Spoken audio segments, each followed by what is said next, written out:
Let's use this graph of the height of a dropped ball to answer a few questions. First, find h of 0. What point is this on the graph? What does it represent? H of 0 equals 6, and it tells us that the ball was dropped from a height of 6 feet at time equals 0. This point is the y-intercept of the graph.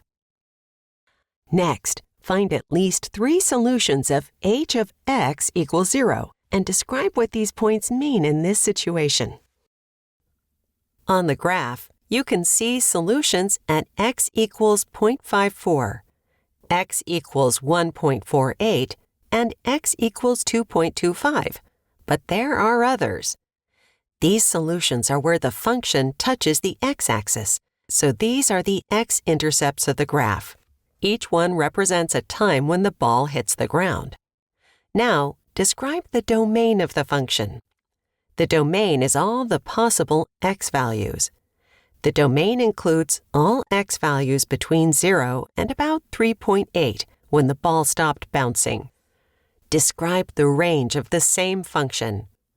The range of a function is all the possible y values. The range of this function is all values from 6 down to and including 0.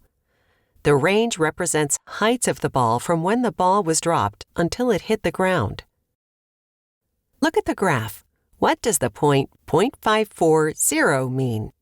It represents the first time the ball hit the ground.